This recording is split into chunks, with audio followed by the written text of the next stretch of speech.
Estamos aquí en Efecto Mariposa, en la mitad de la Plaza de la Paz, y bueno, esta conversación tiene que ser una conversación a ras de piso y desde el aire, para que podamos ver qué es lo que está pasando. Me acompaña un artista anfibio, de Magangué, caribeño. ¿Quién es Eduardo Butrón? Bueno, un cordial saludo y bueno, Eduardo Butrón nace a orillas del río Magdalena, en la ciudad de Magangué, rodeado de tarullas, de ciénagas, de cuerpo de agua. Y yo creo que eso que marca mi esencia como artista plástico ambientalista es precisamente haber nacido en un sitio, en un entorno rodeado de tanta fuente de agua, porque te recuerdo que el sur de Bolívar es la despensa más grande que tiene el país en recursos hídricos. Entonces imagínate cómo no va a estar impregnada mi obra de eso que llamamos la cultura anfibia. Pero yo quiero irme antes de que Eduardo sea artista. Yo quiero irme a ese Eduardo niño que corría por las calles de Magangué, que jugaba a orillas del río Magdalena. Ese Eduardo que además tiene una parte magangueleña, pero también tiene una parte porteña, porque tu apellido materno es un apellido de Puerto Colombia, los alemanes que llegaron. Por supuesto, es que yo también corrí en las playas de Puerto Colombia porque mi madre nace en Puerto Colombia, hija de un inmigrante alemán, quien tuvo que ver siempre con la navegación y con el Club de Pesca Veranillo que está aquí en la Vía 40. Y te cuento que esa fusión entre río y mar es lo que hace potente mi obra. Mi madre fue la primera recolectora compulsiva que yo conocí, porque siempre el mar Caribe ha estado recogiendo y en cierta forma es como un recipiente de toda esa basura, de todos esos desechos que vienen viajando por el río Magdalena. Y te cuento que yo desde niño jugaba con esos juguetes que mi mamá me recogía en la playa, y yo en Magangué jugaba con estos juguetes que pertenecieron a alguien de Colombia, quién sabe por qué no. ¿Cuál fue la primera vez en que tú tuviste en la mano algo que el río o el mar regaló y que tu mamá recogió? ¿Tienes ese recuerdo? ¿Hay algún recuerdo en particular de un objeto que tú dijeras, esto fue de alguien, ahora es mío, esto viajó, un objeto que te hablara? Sí, fíjate que mi mamá me lleva, yo no sé si tú te acuerdas cuando nosotros éramos niños, habían unos juegos de bolos que venían con una bolita y eran unos bolos de 12 pines. Bueno, mi mamá me llevó solamente 2 y ella me dijo, no, es que el que yo te compré solamente tenía 2. Y yo entonces yo los colocaba y con la bola jugaba desde acá. Y para mí fue tan importante. No era el hecho de que estuvieran incompletos, sino esa pasión y ese amor con que mi madre recogía esos juguetes para llevármelos a mí a Magangué para que yo jugara. Entonces, imagínate, eso está en mis recuerdos, en mi memoria. Y cuando ella nos traía de vacaciones a Puerto Colombia, yo siempre le decía, mamá, es que Puerto huele diferente. No creo que sea el único que se haya dado cuenta, pero es que Puerto Colombia huele distinto. Tiene un olor, tiene una esencia tan particular que se te queda impregnado en la memoria. Entonces, creo que tenemos ese recuerdo que marcó una pauta muy importante para mí como artista plástico ambientalista, y créeme que ver esos desechos que cuando lo veía personalmente y caminaba por toda la playa de Puerto, ver todos esos desechos que traía el río Magdalena y que desembocaban en el mar Caribe haciendo una inmensa isla de microplásticos, marcó una pauta para que yo quisiera que mi obra artística estuviera impregnada de ese concepto ambientalista. Yo sigo con la infancia, yo sigo con ese niño que es Eduardo Butrón. Yo quiero seguir hablando con Eduardo Butrón niño, un Eduardo Butrón de unos 10 años más o menos. Y ustedes recuerden en sus 10 años de pronto ese objeto o ese juguete que marcó su vida. En el caso de Eduardo, ese set de bolos de 2 nada más, pero que para ti no eran incompletos. No eran incompletos. Para ti eran suficientes. No eran incompletos, y yo creo que algo que también aprendí de mi madre es que debemos ser humildes, que la humildad y la sencillez abre todas las puertas del mundo, y yo creo que eso marcó una pauta importantísima en lo que yo iba a hacer como artista, ¿no? Yo creo que despojarte de todos los egos, porque este país lo que está necesitando es gente comprometida, artistas que quieran meterle el empeño y ayudar a construir territorio, ayudar a construir país. Y te regreso a mi infancia en Magangué cuando tenía los 10 u 11 años que tú me preguntas. Pues te cuento que mi familia, mis padres tenían algunos apartamentos en la parte donde nosotros vivíamos, y decidían pintar cada casa de un color distinto. Entonces mi mamá decía, ve a cobrarle a la casa rosada, ve a la casa verde, ve a la casa azul, y era como un recurso para identificar el color de las casas. Pues te cuento que yo con todos esos tarros de pintura que quedaban en el fondo de las pinturas, era con los que yo pintaba. Pintaba sobre icopor, sobre madeflé, sobre sacos de fique, pintaba sobre cepas de plátano y les incorporaba todo tipo de elementos que yo encontraba que traía mi mamá, porque mi mamá vivía rodeada de caracoles y de corales y de piedras. Entonces yo lo que hacía era que reconstruía ese Caribe, ese recuerdo de mi madre de puerto en estas obras que yo hacía compuestas de algas, pero también de taruyas, de troncos que recogía del río Magdalena. Y fíjate que yo creo que eso marcó una pauta de lo que Eduardo iba a hacer. Yo estudié publicidad y diseño publicitario aquí en Barranquilla, en la Universidad del Litoral. Y cuando me regreso a Magangué, ya un poco más con conocimientos más ambiciosos, es cuando me doy cuenta que el río Magdalena está presentando un grado de contaminación alarmante. Yo lo que hice fue caminar una mañana y escuchar el clamor que el río me estaba lanzando. Qué lindo eso que dices. Eduardo escuchó el clamor del río, pero antes de escuchar el clamor del río, esa lección de ese set de 2 pines en unos bolos que debían ser 10, también es una gran lección de vida, es aprender a ser feliz. Y muchas veces no sabemos ser felices. Podemos tener el set de bolos completos, pero no somos felices. Entonces, la felicidad es aprender a amar lo que tenemos, aprender a disfrutar lo que tenemos, porque de lo contrario podemos tener 3, 4 sets completos y pero ser infelices. Ser infelices. Qué metáfora tan linda de la vida. Yo pienso que tenemos que, en cierta forma, también ser conformistas, ¿no? Porque en el caso nuestro, de estando en Magangué, tampoco era que pudiéramos exigirle mucho a nuestros padres, ni a mi madre tampoco, ¿no? Entonces, te cuento que eso marcó una pauta muy tremenda en lo que Eduardo iba a hacer. Claro, pero exigías, y no tenías que exigirlo, amor, entrega, compromiso, porque mira que ellos marcaron tu vida y además la llenaron de color, ¿no? Con este método y de en textura. Cada uno de los apartamentos lo llenó de color y lo llenó de textura. Bueno, entonces vamos a ese Eduardo ya artista. Eduardo llega, profesional, es un publicista. El río Magdalena comienza a hablarte, el río Magdalena comienza a gritarte. ¿Qué te decía el río? Me decía que yo como artista estaba llamado a algo. Me hago una pregunta, ¿de qué le sirve a Magangué que Eduardo sea artista? Porque esa es una pregunta que tú tienes que hacerte. ¿Para qué? ¿Cuál es la finalidad? ¿Cuál es la función que yo quería hacer con Magangué? Y entonces cuando yo digo, yo voy a hacer una obra cargada de concepto ambientalista. Al comienzo, por ejemplo, por supuesto que nadie te entiende. ¿Cuál es tu primera obra? O sea, ¿en qué momento pasas de publicista? Porque llegaste con tu cartón de publicista. Entonces, ¿en qué momento pasas de publicista a artista? Cuando tú haces conciencia y dices, no, todo esto que yo aprendí de la publicidad, todo esto que aprendí del lenguaje, todo esto que aprendí de la narrativa, de los colores, de conquistar, de enganchar a la gente, de sembrarle un producto en el corazón, que digamos son los principios del marketing o los principios de la publicidad. ¿En qué momento dices, esto me sirve y clac, soy artista? Pues mira que es la cosa más loca del mundo. Y tiene que ver también con lo que yo hacía publicitariamente. Yo camino por el río Magdalena, me levanto siempre a las 6 de la mañana y empiezo a hacer una lectura de mi entorno. A ver, a observar y dejar que todo lo que yo encontraba me sugiriera. Porque el material tiene que hablarte, tiene que invitarte a la acción. Y no me vas a creer que una empresa irresponsable arroja 11.000 envases pasados a las ciénagas y a los cuerpos de agua de Magangué. Lo que yo hago es que llamo a la policía ambiental, llamo a los medios locales de la comunicación de Magangué y les digo, mira, aquí está pasando algo y yo me voy a llevar estos envases y estos elementos a la iglesia de Magangué. Porque si uno quiere llamar la atención y te lo llevas a la iglesia, créeme que lo logras.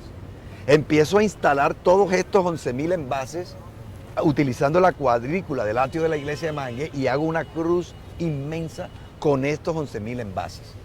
Se formó un bololó en Magangué. Entonces, ¿de qué está pasando aquí? Aquí está pasando algo. ¿Esa es tu primera obra? Esa es mi primera intervención como artista ambientalista. Entonces, cuando yo hago esta instalación, lo que hago es que me acuesto en esa inmensa cruz y ahí me quedo. ¿Eso hace cuántos años? Estamos hablando del 2012. Entonces, vienen los dueños de la empresa y me dicen, te agradezco que me quites esto aquí porque esto es una mala publicidad para la empresa. Yo lo que le digo es que mira, tú esto no lo puedes mover de aquí porque esto es una intervención artística y si tú estos elementos que antes de que se dañaran se los hubieses regalado a una población que está necesitada, Claro. hubieses convertido esta acción en la mayor publicidad del mundo. Pero esto de aquí no se mueve. Me quedo yo ahí, ya empezó toda la gente de Magangué a acompañarme, el cura, la iglesia, la gente acompañándome, mis amigos, por supuesto. Y claro que ya yo a las 11 de la noche estoy cansado, me voy para la casa, me acuesto a dormir.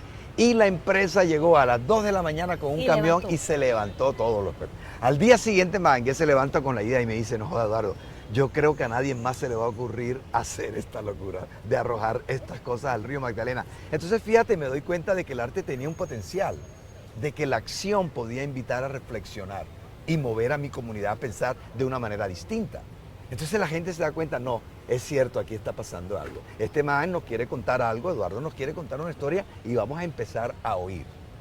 Entonces cuando yo invito a mi comunidad y que ya fueran ellos los que me ayudaran a recoger, me llevaban cordones, zapatos, bombillos, sacos, fique, cáscaras de huevo, guarrú de café, uff, y me fui llenando mi casa y mi taller de cuanta cosa que me llevaban.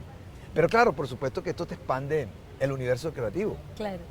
Entonces ya era yo pensando qué podía hacer con todas estas cosas que la gente me trae, todas estas cosas y elementos que la gente me lleva y eso, créeme, que me hizo crecer como artista.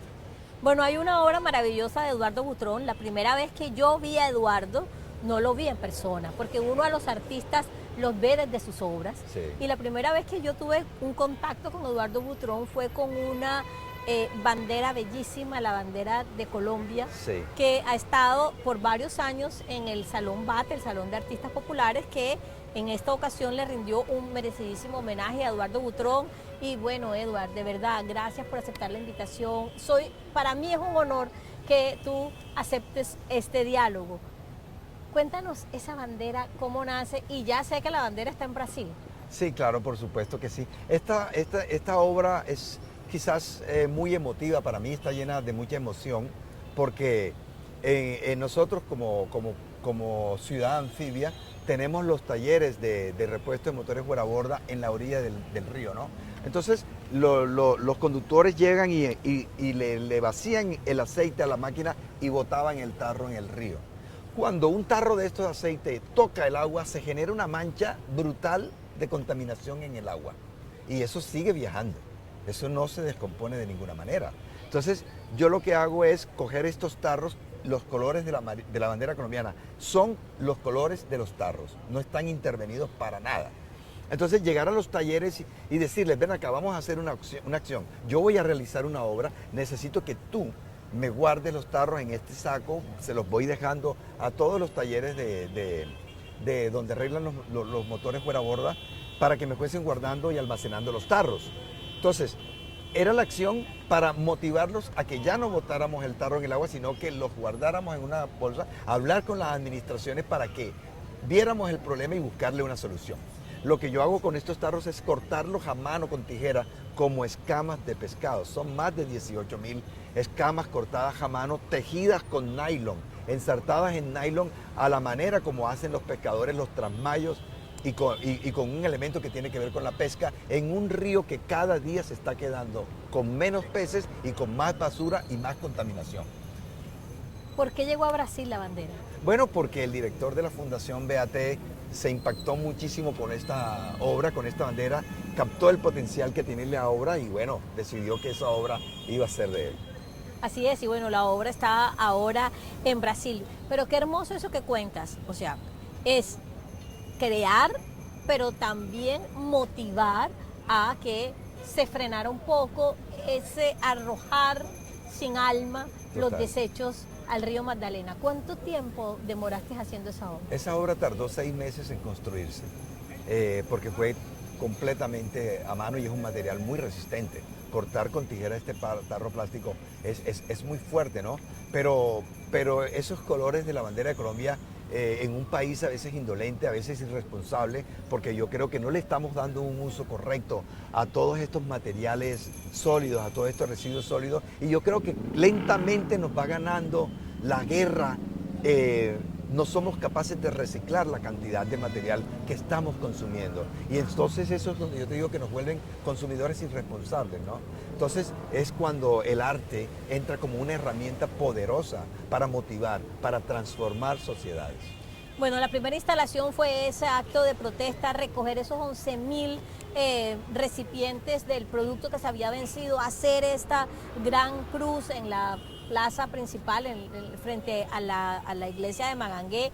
También está la obra de las cruces en el río. Cuéntanos de esa obra. Esa obra es muy fuerte, es muy poderosa, se llama Las Tumbas del Agua. Se hizo en comunidad y en comunión con la Fundación Tiempos de Vida, que viene en un proceso bastante importante con los cuerpos de agua. Y entonces notamos en el sur de Bolívar que muchos de estos cuerpos de agua se están secando. Se están secando por la erosión, por la tala irresponsable, por la ganadería, por la minería ilegal, por muchos aspectos. Estos cuerpos de agua, de los cuales dependen miles y miles de familias, que es el sustento para su familia, ¿no? Entonces empezaron a secarse y es cuando decidimos hacer estas instalaciones, hacer estas inmensas cruces de madera reciclada pintadas de negro y empezamos a instalarlas en todos los cuerpos y espejos de agua que ya se han secado. Muchos de ellos solamente quedó un camino y que da tristeza haber recorrido ese camino donde antes era un espacio lleno de biodiversidad. Es muy triste, esta obra fue muy importante para mí, creo que marcó una pauta en lo que yo quería hacer con mi trabajo. Hacer una instalación es saber que la obra perdura en la memoria, pero que está un tiempo muy corto de manera material. Es lindo, es lindo. A veces yo me pongo a pensar en lo efímera que es la vida, ¿no? Nosotros también estamos de paso. Y a veces creo yo que hasta somos simplemente un vestigio de luz en este paso, y lo que tú haces, lo que tú construyes, la huella que tú dejas es lo que realmente perdura. Creo que es lo que te hace ser y existir en el momento histórico en que te tocó, ¿no? Entonces eso es lo que hace el arte efímero. Son propuestas, son puestas en escena que si bien tienen una corta duración, pero luego viven como registro. Y eso también es válido dentro de las propuestas de arte contemporáneo. Bueno, hablemos de estas instalaciones. Yo dije al principio, cuando comenzamos a hablar, que Eduardo Butrón es un artista anfibio, porque es un hombre, por supuesto, de tierra, todos somos de tierra, y él también del agua, porque el agua le habla, el agua le clama, el agua le regala productos, el agua te inspira, y también lo haces por y para el agua, ¿no? Para defender nuestros cuerpos de agua. Pero yo creo que aquí vamos a tener que decir que Eduardo no solamente es un hombre de tierra y de agua, también es un hombre de aire, porque para poder ver estas obras tenemos que mirar hacia arriba y percibirlas. O sea, tienes que formatear esta obra y imaginártela en tu mente para luego poderla plasmar. Es increíble también ver cómo estas construcciones empiezan a tomar forma. Y recuerdo gratamente la experiencia que se vivió con la Secretaría de Cultura y contigo, Dianita, en Puerto Colombia. Eso fue una obra que marcó un hito para mí, porque fue una obra bastante compleja que exigió muchísimo trabajo de mucha gente que nos colaboraron. Entre ellos estaban los chicos de Nicolás de Tolentino, los guardianes del parque, las artesanas de Puerto Colombia. Entonces te das cuenta que necesitas de un trabajo mancomunado, de muchísimo esfuerzo para que estas obras se den. Bueno, pero cuéntale a la gente qué obra fue en particular y qué fue lo que se hizo en ese momento. Bueno, esta obra surge de una iniciativa tuya, Dianita, hay que decirlo. Todo es él. Yo simplemente acompaño en los procesos y simplemente le invito, ¿no? Como en este caso, que ya ahorita más adelante les contaremos, porque estamos en la mitad de la Plaza de la Paz, porque se oyen los buses que pasan de un lado y del otro, y qué es en dónde estamos. Por supuesto, claro. A continuación sigue, pero hablemos de esa obra de Puerto y quién era y con qué materiales se hicieron. Por supuesto, cuando en compañía con la Fundación BAT, tenemos la idea de realizar esta obra, para mí era un volver a Puerto Colombia. O sea, esta obra tenía una importancia tan maravillosa porque era volver a recorrer los pasos que mi madre había recorrido en ese Puerto Colombia, de mis recuerdos. Entonces, ni sabes tú la nostalgia para mí de volver a caminar por el muelle, por el mar, sentir otra vez esa loma de Puerto Colombia. Así que decidimos, esta obra va a ser realmente contundente. Hemos decidido recrear la imagen del Joe Arroyo, porque ¿quién más que él? ¿Quién más que ese ser caribe que nos ha dado a conocer en todo el mundo? Y que yo pienso, y algo que yo pensaba y reflexionaba era que el Joe fue un ser que vivió muchísimos naufragios en vida y que los pudo recrear a través de toda su música. Es un legado universal lo que el gran Joe, a quien yo admiro muchísimo, y no sabes tú, para mí recrearlo con madera náufraga fue un reto grandísimo. Pero además hubo algo muy lindo. Estábamos en la orilla del mar recogiendo las maderas náufragas y al principio la instrucción era solo madera náufraga. Sí. Y luego tú te pillas, ¿qué? Imagínate que no solamente estábamos llenos de madera náufraga a nuestro alrededor, sino de chancletas náufragas. Chancletas de plástico que habían viajado por todo el río a desembocar al mar Caribe, contándonos estos pasos, historias de lugares remotos, de acciones remotas, de memorias que habían vivido otros seres, ¿no? Increíble. Decidimos hacerle la camisa al Joe con las chancletas náufragas que recogimos de la orilla del mar. Por eso dije ahorita que a Eduardo Butrón el agua, el mar, el río le regala y también le inspira y seguro también te da órdenes, ¿no? Porque de pronto cuando encontraste esas chancletas ahí, el mar te dijo, no, madera náufraga no solamente, mira lo que hay por acá, mira Sí. todos los pasos que han andado. Sí, no, pero qué lindo, imagínate, y qué chévere. Yo pienso que eso de orden me gusta, lo voy a volver a repensar, porque estábamos trabajando con varios niños de las instituciones y en su inocencia caminaban por la playa y me decían, maestro, conseguí una chancleta. Y le dije, tranquilo que se va para la oreja. Maestro, me encontré este carrito. Yo le dije, ese va para el ojo. Maestro, este va ahí en el cuello de la camisa. Y eran como órdenes que me daban estos niños y yo tenía que grabar en mi mente y yo notaba dónde era que iba a ir cada objeto. O sea, era una responsabilidad tremenda con estos niños que le habían puesto tanto empeño y tanto amor a esta obra. Y cuando estábamos haciendo en el muelle y tuvimos la oportunidad de que los niños nos estuvieran acompañando, me decían, ¿y dónde está el carrito? Y yo le decía, vente para acá, míralo, aquí Ahí está en el ojo. Eduardo, el Joe Arroyo, ¿quién es más? Trabajamos a Garzón en el Bronx, en el distrito creativo en Bogotá, con los recicladores del Bronx. Trabajamos a Gabriel García Márquez con botellas con la comunidad de Nequén, una comunidad de recicladores que en cierta forma lo que hacen es quitarle a Cartagena ese peso de la ciudad postal que no queremos ver. Ellos conviven con todos los desechos que sacan de la ciudad de Cartagena para aliviar un poquito la ciudad. Trabajamos con ellos en el Rostro de Gabo con 11.000 botellas a la cual se unieron los restaurantes, los bares y nos llevaban todas estas botellas. Fue una obra tremendamente lúcida, decidimos denominarla El Rostro del Caribe a través del cristal, porque yo creo que habla muchísimo esa diversidad del Caribe que somos, esas diferencias que también nos unen, ¿no? Y yo creo que ese Caribe tan diverso que ha descrito Gabo en todos sus libros es lo que nos hace como que una identidad universal nuestra en todo el mundo. Bueno, está eso, bueno, y son centenares de obras, o sea, no solamente es eso, y en Semana Santa con los dulces tradicionales, el rostro de Cristo, ahora recientemente, ¿dónde fue Popayán? Sí, en Popayán. ¿Qué fue lo que...? Linda obra, linda propuesta. Esto surge por el alcalde de Popayán, que quiere reemplazarle a los carromulas, a las carretillas de tracción animal, por vehículos motorizados para que ellos puedan seguir trabajando, ¿no? Entonces lo que hace el alcalde es que los intercambia, les da estos vehículos para que ellos puedan trabajar de una manera más digna, pero yo pienso que hubo un acto noble de estos dueños de estos carromulas de donar estos caballos con quienes habían cohabitado durante tantos años y que estaba casi que lleno de una hermandad. O sea, claro, había dueños de estos caballos que lloraban a lágrima viva porque no solamente es que no era un vehículo, era un amigo de toda la vida. Así es. Entonces es una obra bastante emotiva. A mí me dieron todas las carretillas que fueron desechadas de los caballos para que yo hiciera una construcción.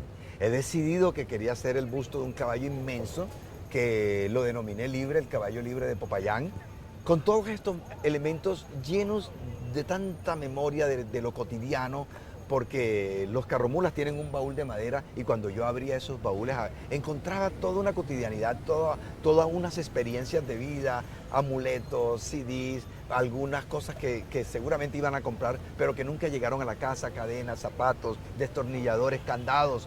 Y todos estos elementos yo decía tienen que estar en el caballo. De esto se trata porque lo que hacemos los artistas es plasmar una idea que va a perdurar en el tiempo y entonces es un acto responsable. Tenemos que ser responsables con estas cosas y estas obras tienen que dialogar porque lo que hacemos los artistas es entablar un puente entre el espectador y la obra. No solamente para que la contemplen, sino a invitarlos a reflexionar sobre cuál es nuestra responsabilidad, cuáles son nuestros actos a la hora de querer construir territorio y querer construir país. Bueno, ahora sí aterricemos aquí. Estamos en la Plaza de la Paz en Barranquilla, en el corazón del Atlántico, y ustedes nos ven y alrededor nuestro, digamos, hay una serie de elementos y una serie de cosas. Te hacen una llamada y ¿qué te dicen?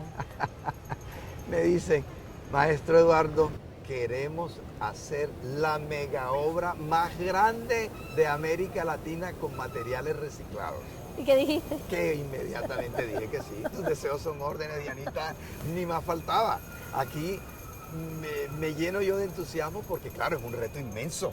Esto es un reto grandísimo, empezamos a crear primero. Ah, claro, porque hablemos de eso, o sea, las dimensiones de las otras obras, por ejemplo, la del Yo Arroyo fueron como unos 60 metros cuadrados. No, estamos hablando de, 7 metros por 7 metros. Sí, 49 metros 49 cuadrados. metros La de Gabo. Y casi el mismo formato.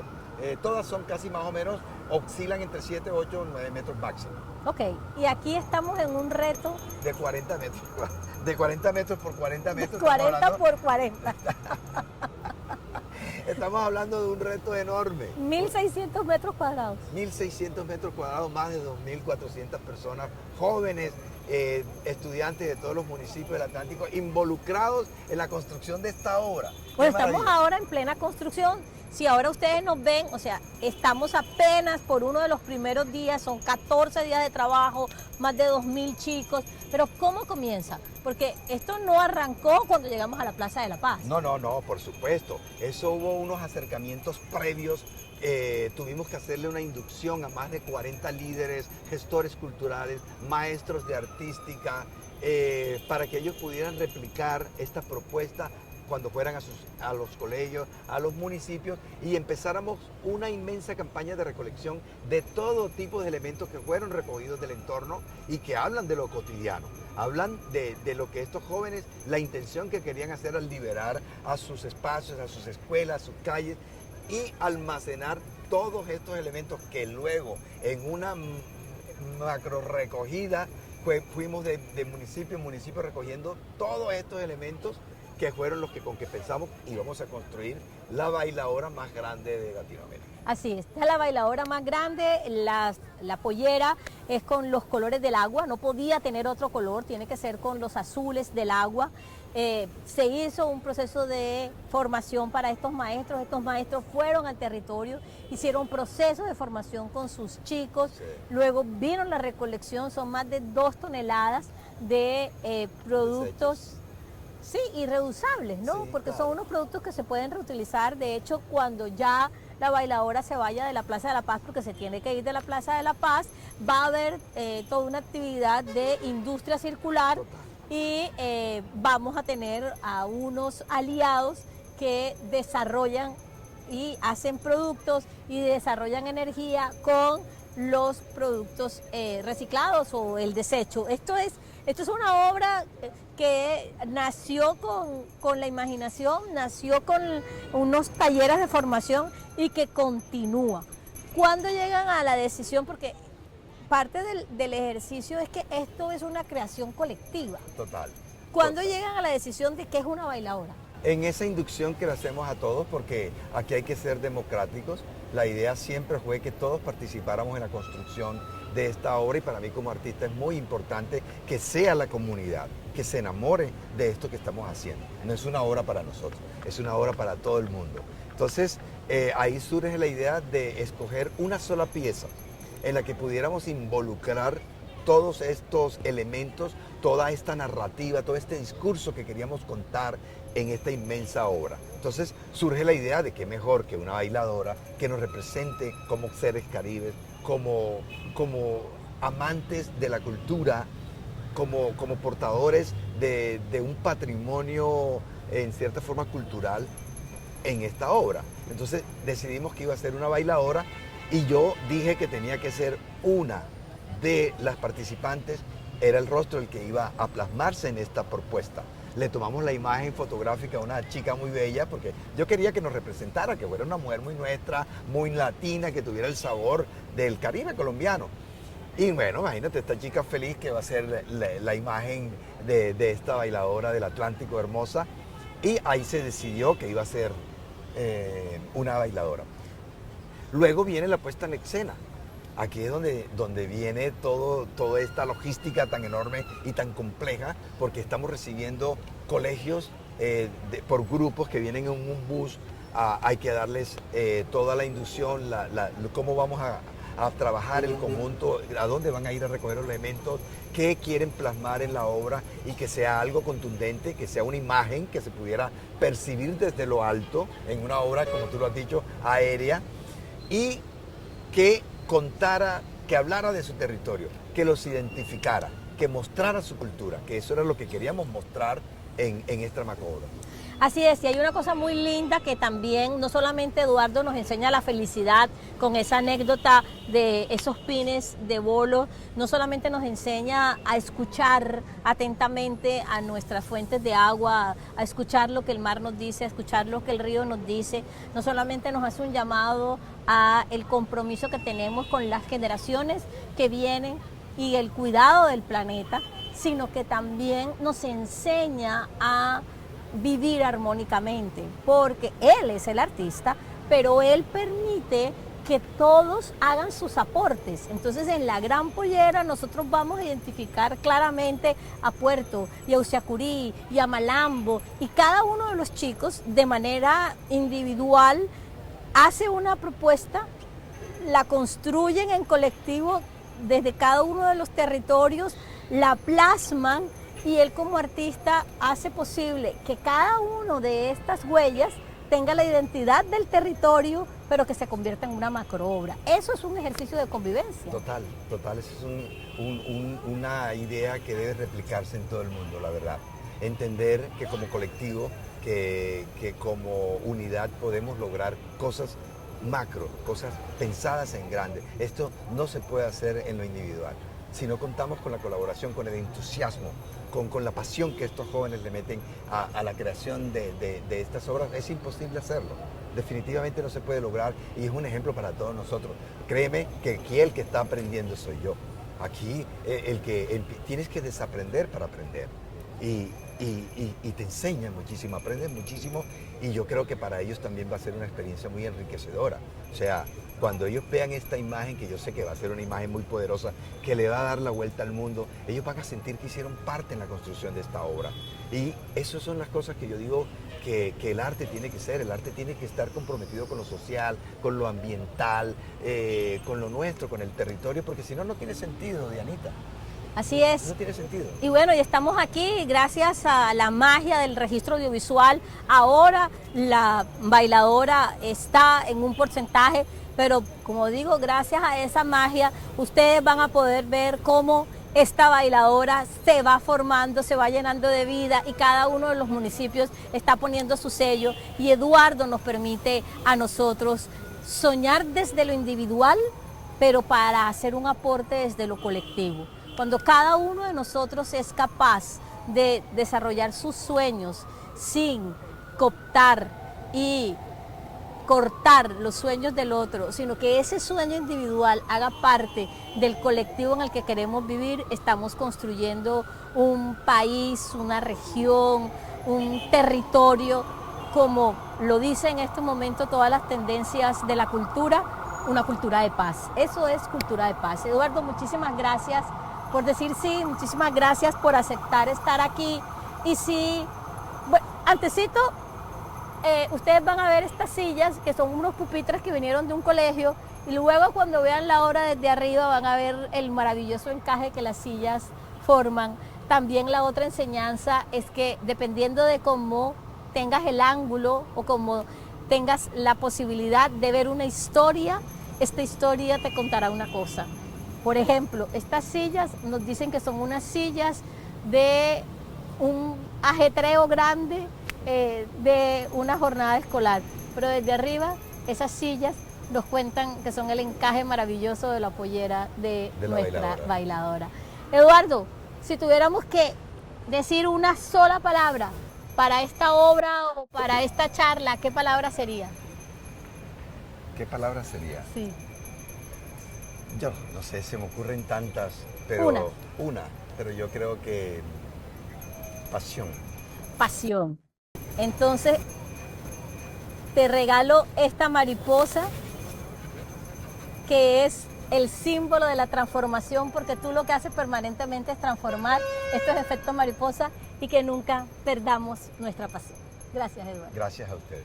Cordial saludo.